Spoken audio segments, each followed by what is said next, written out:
बच्चों तैयार हो जाओ बॉइंट फोर्स को सीखने के लिए छोटे से ही टाइम में। बॉइंट फोर्स क्या होता है? It is a net force applied by liquid on the body submerge in liquid.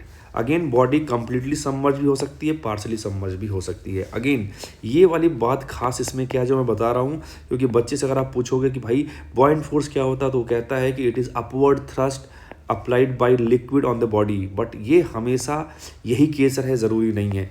ठीक है, तो क्या होता है, कैसे कैलकुलेट करेंगे हम लोग बॉइंट फोर्स? बॉइंट फोर्स कैलकुलेट करने के लिए हमने 2 स्टेप यहाँ लिख रखे हैं। पहला है replace the body with the fluid body and apply net force equal to ma on the fluid body. ठीक है, जल्दी से 2 एग्जांपल के थ्रू समझने का प्रयास करते हैं। हमने एक कंटेनर लिया, कंटेनर को रेस्ट पे रखा है और हमने एक ऑब्जेक्ट को इसमें रख दिया है। जो ऑब्जेक्ट है कंप्लीटली डूबा नहीं है। अगेन कोई एग्जांपल ऐसा भी हो सकता है जिसमें ऑब्जेक्ट कंप्लीटली डूब भी सकता है, बट ठीक है, हमने ऑब्जेक्ट बनाया। हमने कहा कि यस, आपका पहला स्टेप कहता है कि जो हिस्सा लिक्विड में डूबा है, डिस्प्लेस्ड वॉल्यूम, उस उतने ही वॉल्यूम का लिक्विड का आप बॉडी बना लीजिए। अब ये हमारे पास FBD आ गया लिक्विड एलिमेंट का, इसका वेट नीचे लगेगा और साइड से आने वाले फोर्सेस कैंसिल आउट हो जाएंगे। तो इस वेट को बैलेंस करने के लिए ऊपर की तरफ एक अपवर्ड फोर्स आ गया, जिसको मैंने FL बोल दिया, फोर्स बाय लिक्विड।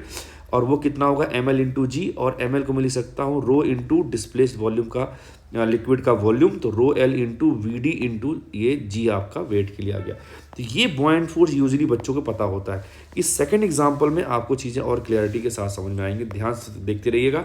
इसमें हमने क्या कर दिया, एक कंटेनर लिया, कंटेनर का कोई एक्सेलरेशन A था, उसके हॉरिजॉन्टल और वर्टिकल कंपोनेंट हमने A1 और A2 दिखा दिए। अगेन मुझे बॉइंट फोर्स अगर निकालना है, मतलब मुझे लिक्विड का नेट फोर्स निकालना है, तो जितना हिस्सा ऑब्जेक्ट का लिक्विड में डूबा हुआ है उतने हिस्से को मैंने फ्लूइड बॉडी से रिप्लेस कर दिया और मैंने क्या कर दिया, इस पर net force equal to ma लगाना स्टार्ट कर दिया। हमने देखा कि एक्सेलरेशन हॉरिजॉन्टल डायरेक्शन में है, तो नेट फोर्स x में लगा दिया मैंने इस तरफ, और y डायरेक्शन में फ्लूइड का मैंने बोल दिया कि Fy फोर्स कोई आया होगा, इसके अलावा y में उसका वेट भी आया है। सही है, तो मैंने कहा चलो नेट फोर्स बराबर ma लगाते हैं x डायरेक्शन में, तो net force equal to max कर दिया x में। fx इज इकलौता force which is acting in x direction, तो fx equal to ml into a1 x direction में था। ठीक है, ml को लिख दिया rho l into displace volume into a1। ऐसे अगर y में लगाओगे तो नेट फोर्स क्या आएगा, Fy minus mg equal to ma, तो मैंने यहाँ पे लिख दिया है। ठीक है, a की जगह पे क्या रख दिया, a2, तो Fy कितना आ गया, rho l vd into g plus a।